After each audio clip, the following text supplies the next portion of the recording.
है कि है दो ही, लेकिन वहां नाक में दम करके रखे हुए हैं। सोचो, दो के जिस दिन 5 हो जाएंगे, 7 हो जाएंगे, 9 हो जाएंगे, 10 हो जाएंगे, है?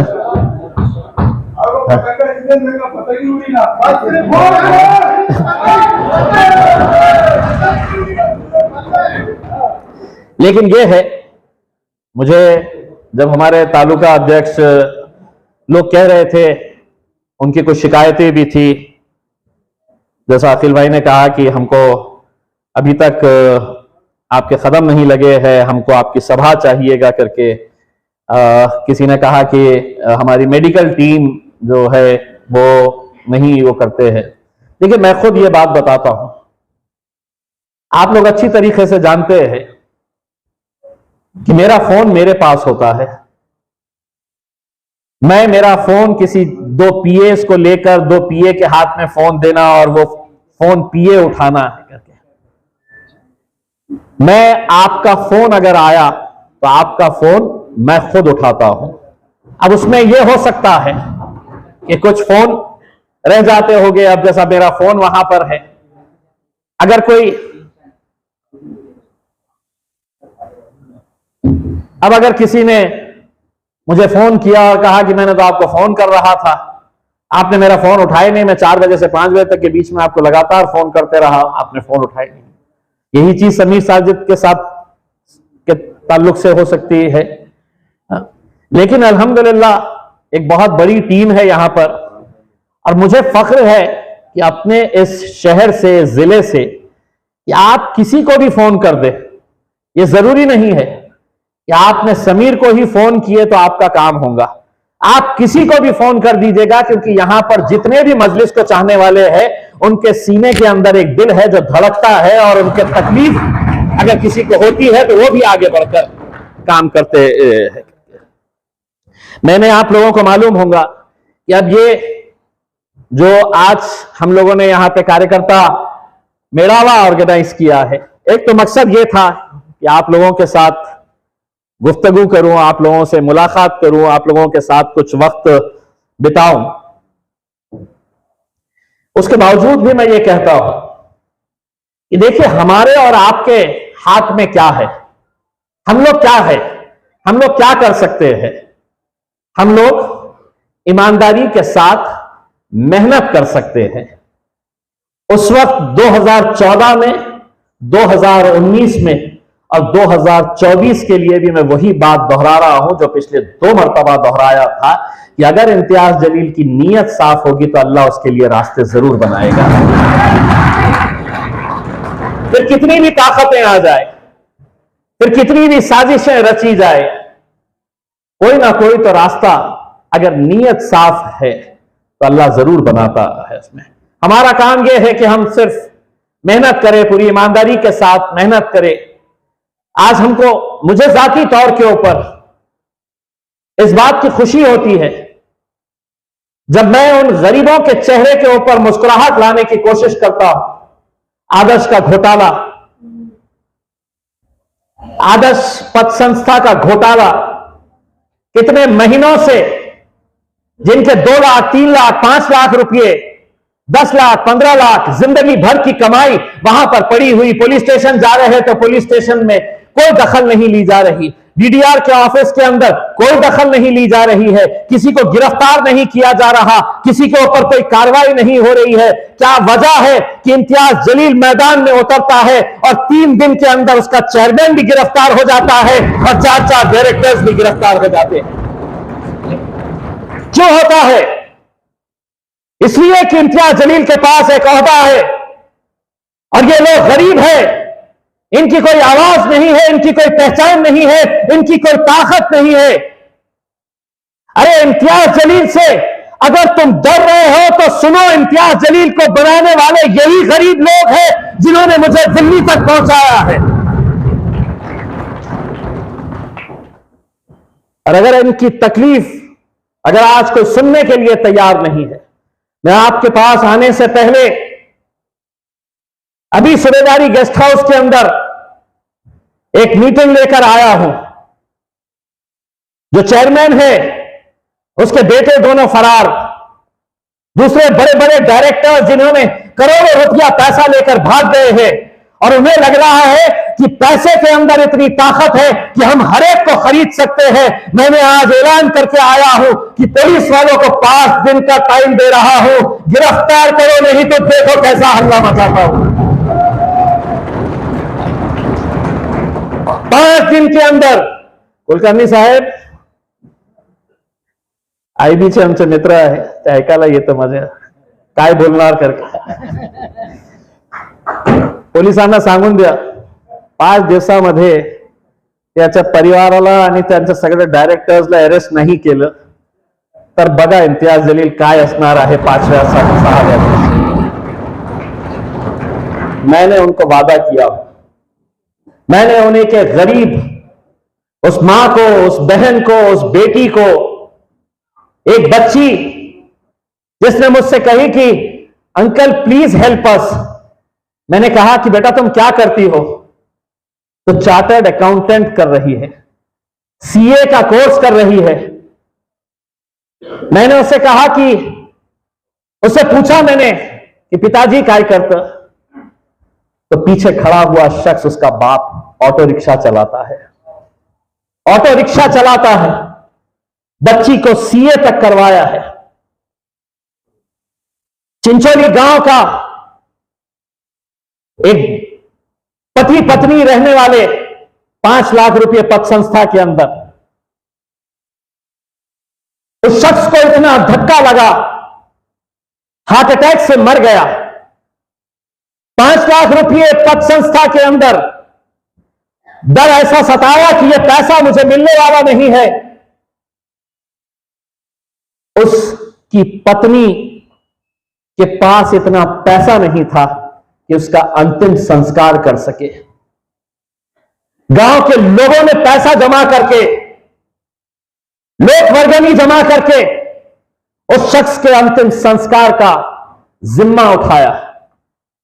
कौन लड़ेगा इनके लिए? कौन बोलेगा इनके लिए? अरे सियासत, राजनीति अपनी जगह के ऊपर है, चलते रहेगी, लेकिन मेरी उम्मीद यह थी कि क्या इन मुद्दों के ऊपर हम तमाम राजनीतिक पार्टी के नेता एक प्लेटफॉर्म के ऊपर आ नहीं सकते, लेकिन नहीं। यह मुद्दा जब निकला तो किसी ने कहा कि याचा मागे कशाला चाललो, ते कोणत्या पार्टीचा आहे, कोणी माझी जात काढली कि कशाला त्याच्या मागे पडलेला आहे। लेकिन इसके बावजूद भी मैंने उन तमाम लोगों से यह कहा, मैंने जब मोर्चा निकालने का ऐलान किया तो मेरे पास एक संदेश आया कि अगर आपके कोई खरीद के लोग हैं तो उनका नाम बता दो, उनका मामला हम सेटल कर देंगे। मैंने कहा कि एक एक गरीब इंसान जिसका पैसा है वो सब मेरे करीब है और सबका पैसा वापस देने की जिम्मेदारी तुम्हारी। दोस्तों, मेरा कहने का मतलब यह है कि मुझे उनसे क्या मिलने वाला है, मुझे उनसे क्या मिलने वाला है। कभी ऐसा सोचे आपने? कभी किसी के मन में यह सवाल आया होगा 2019 के अंदर भी कि एमपी का इलेक्शन जीतना कैसे मुमकिन हो सकता है? तो मुमकिन हो सकता है इन बेकसूर, इन गरीब, इन मजलूम लोगों की दुआएं अगर किसी को मिलती है तो दुनिया की कोई ताकत उसे हरा नहीं सकती। यही दुआएं, यही दुआओं के लिए आज हमें काम करने की जरूरत है। इसमें भूल जाओ अपने अपने गांव के अंदर।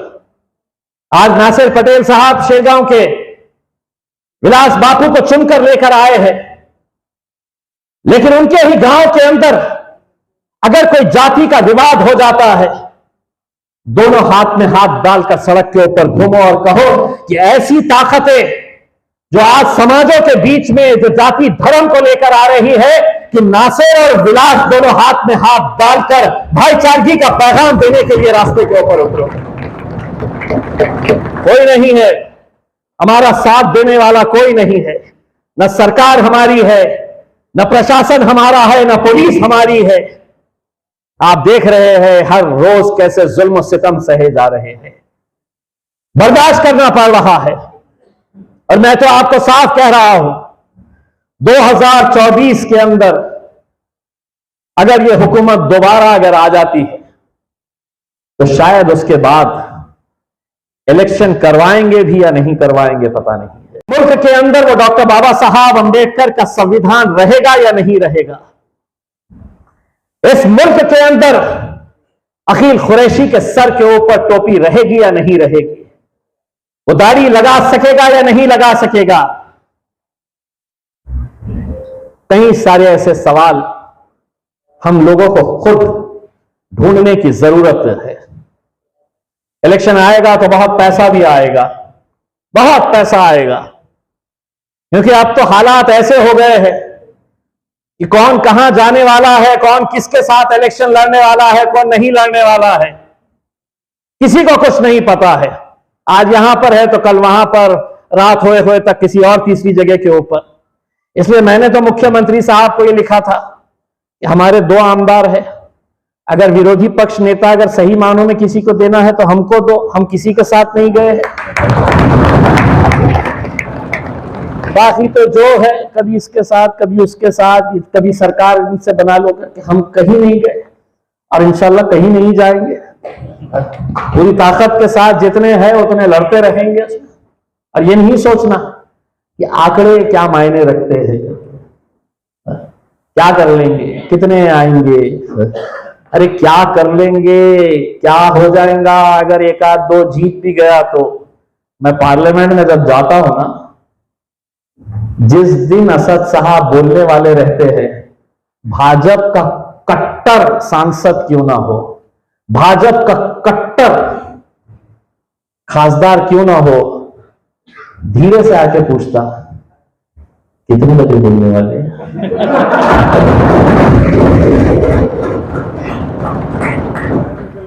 वो दरअसल ये नहीं पूछता कि कितने बजे बोलने वाले हैं, उसका बोलने का मकसद ये रहता है कितने बजे हमारी बजाने वाले हैं।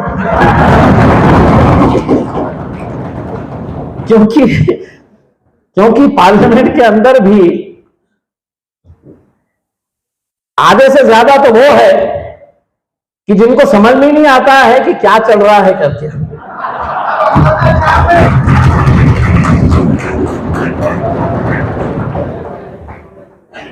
समझ में नहीं आता है कि क्या चल रहा है करके।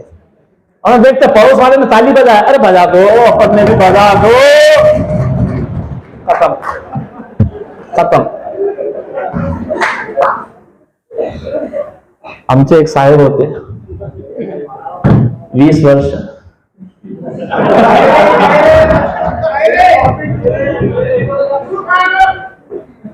अरे एकदा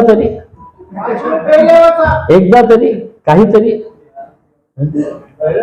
मैं इसीलिए लोगों से ये कहता हूं, राहुल भाई, मैं लोगों से ये नहीं कहता हूं कि हर इंसान ने मेरे पीछे आना चाहिए या नहीं मुझे ही साथ देना चाहिए, लेकिन इस राजनीति को अगर बदलना है तो कहीं ना कहीं हमें यह देखना होगा।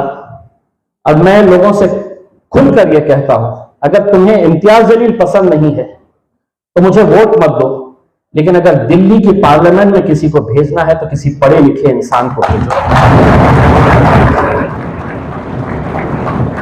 चाहे वो किसी भी पार्टी से आता हो, चाहे वो उसकी कौन सी कोई भी जात हो, कोई भी धर्म हो। जब तक हम अच्छे इंसानों को नहीं भेजेंगे, नहीं तो हो क्या रहा है, काम कुछ करो मत करो, यहां पे आके हिंदू मुस्लिम करो और चलाते रहो अपनी दुकान। यही काम होता आ रहा था। आज कितने मुद्दे हम उठा रहे हैं। मैंने अदालत के अंदर, और मैं समझता हूं या आप लोगों को मैं बताना जरूरी समझता हूं, कहीं ना कहीं आप लोग भी अपने गांव के अंदर, आणि काका ऐका मी काय बोलतो, 3 जनहित याचिका मी आतापर्यंत फाईल केलेली आहे हायकोर्टमध्ये। पहिली जनहित याचिका पब्लिक इंटरेस्ट लिटिगेशन कसल्या संदर्भात होती की जालना रोडच्या दूध डेअरीची जी जमीन आहे, जागा आहे, जालना रोडच्या रेट काय असेल जमिनीचा आपल्यालाही माहित असेल, किती महाग असेल हेही आपल्याला माहित असेल. औरंगाबाद शहराचे जिल्ह्याची सगळ्यात जास्त महाग जमीन कुठे असेल तर ते जालना रोडवर.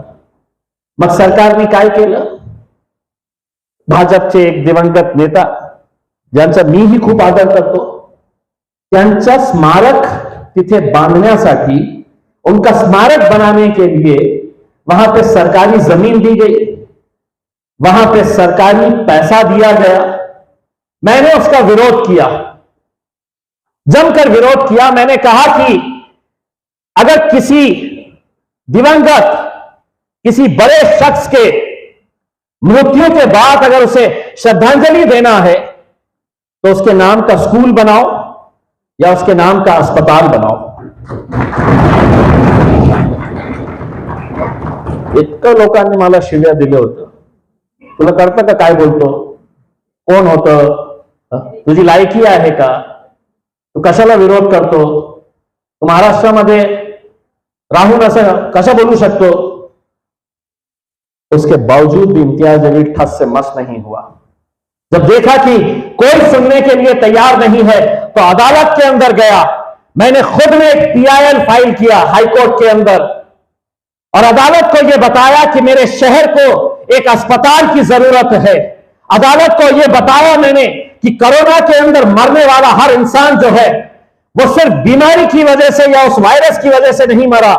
अस्पताल के अंदर बिल्डिंग तो तैयार थी, डॉक्टर नहीं थे, डॉक्टर थे तो मशीनरी नहीं थी, इक्विपमेंट्स नहीं थे, नर्सेस नहीं थे, कहीं बेड्स नहीं थे. अदालत ने उस बात को संजीदगी से लिया.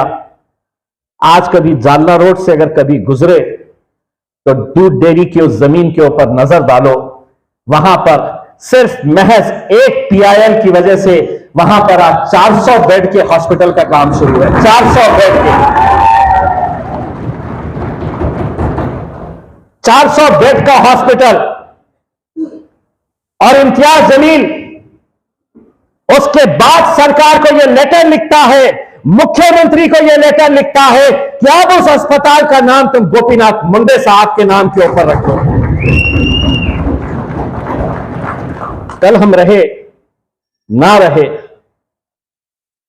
लेकिन सालों साल जब कोई गरीब आदमी उस अस्पताल के अंदर जाएगा तो उसे यह बात का एहसास रहेगा कि यह अस्पताल यहां पर आया तो हमारे पास एक खासदार हुआ करता था जिसका नाम इम्तियाज जलील है, उसने यह अस्पताल लेकर आया है.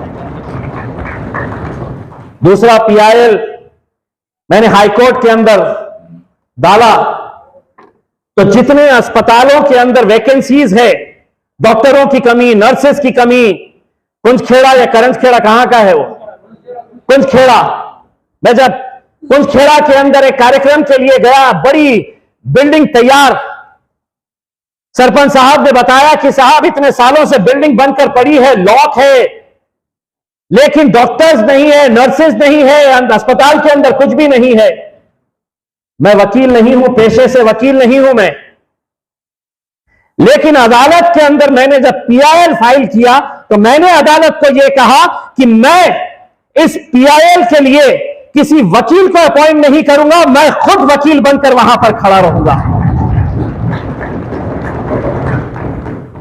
ऐसा आसान नहीं होता है. अगर कोई आम आदमी, कोई पार्टी इन पर्सन यानी कि खुद केस लड़ना चाहता है तो बाज़ाब्ता उसका इंटरव्यू होता है, रजिस्ट्रार साहब के सामने जाना पड़ता है.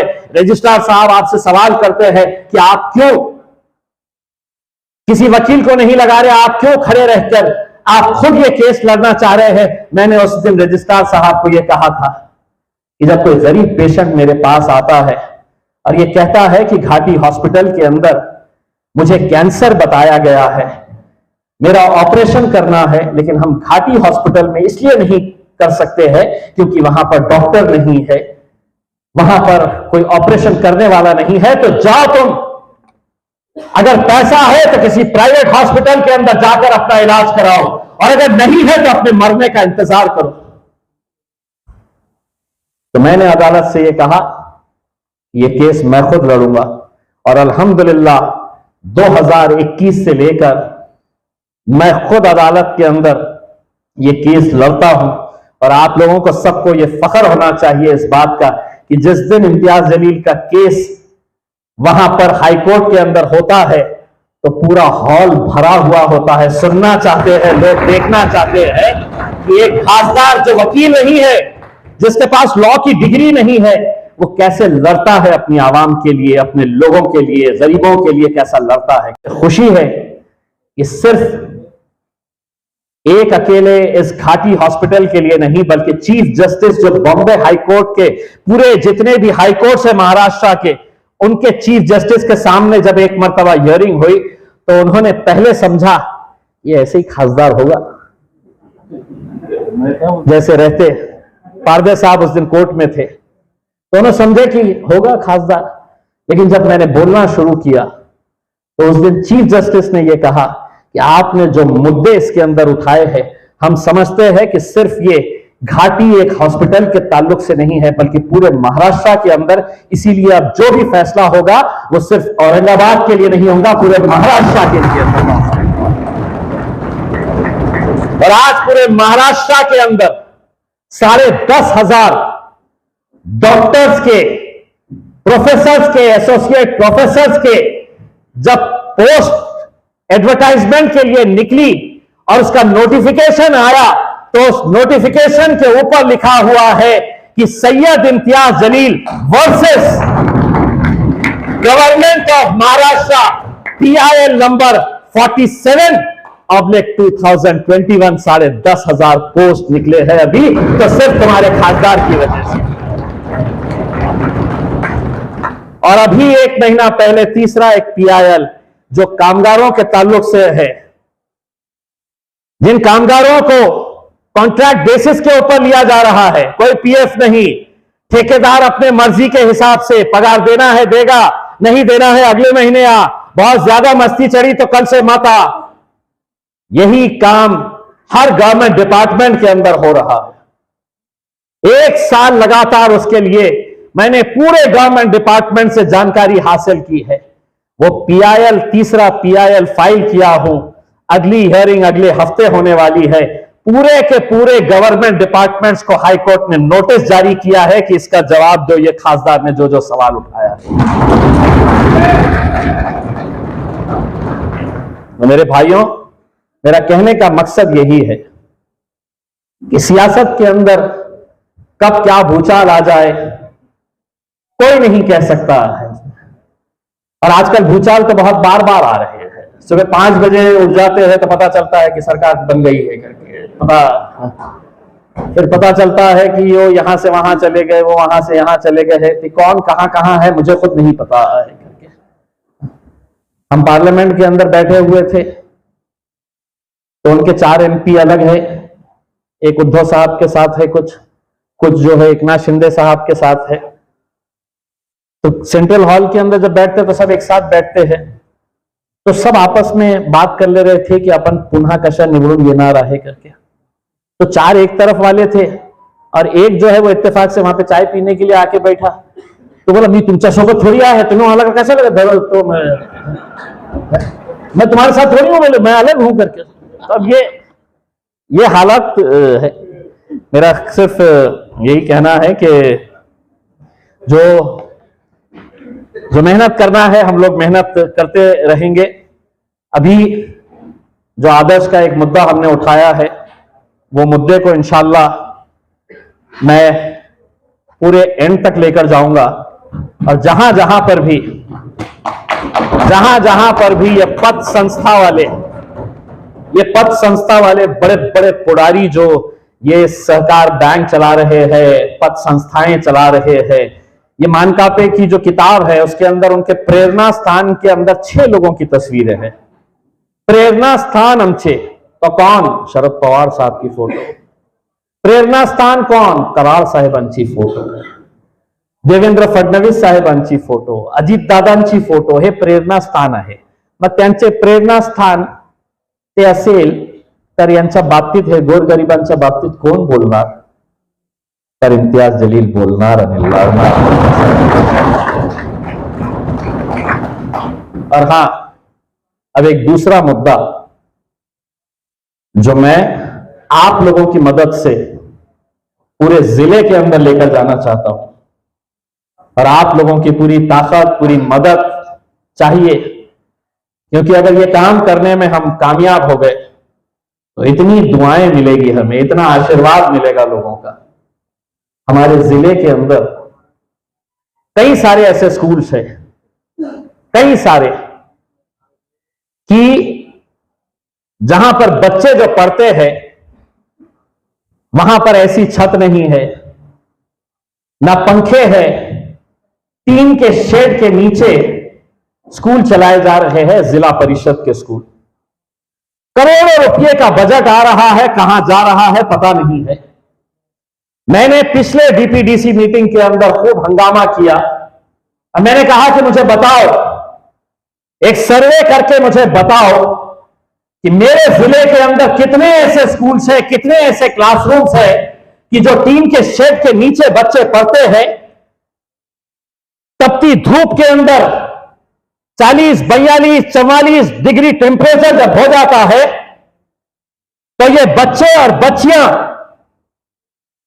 उस टीन के शेड के नीचे कैसा पढ़ते हैं, कैसा बैठते हैं घंटों, कभी हमने तस्वीर किया है? अभी कुछ दिन पहले मैं गया तो एक नए किस्म का फैन देखा, ऐसा था फैन लटका हुआ। मैं बोला चालू करो, तो वो ढूंढे रहा पूरे क्लासरूम में कि बटन कहां है करके, बटन नहीं है। ऐसा था फैन, मेरे पास फोटो है उसकी। मैंने सर्वे करने लगाया, वो आंकड़े आपको बताऊंगा, तो आप लोग भी, मैं खुद शर्मिंदा हूं इस बात से कि जिस जिले के अंदर मेरी जिम्मेदारी है, हम सब की जिम्मेदारी है, तमाम राजनीतिक पार्टियों की, सरकार की जिम्मेदारी है, इन बच्चों का कसूर सिर्फ इतना है कि वो गरीबों के बच्चे हैं, उनका कसूर सिर्फ इतना है कि वो किसानों के बच्चे हैं, वो मजदूरों के बच्चे हैं। तो क्या उन्हें अच्छा पढ़ने का इख्तियार नहीं है? क्या उन्हें अच्छी सुविधा मिलना नहीं चाहिए? मेरे पास ये रिपोर्ट आई है, सिर्फ एक जिले की बात कर रहा हूं, पत्राचा टीनचा वर्ग खोल्या असलेल्या शाळा पूरे जिले के अंदर कितने हैं? तो 832,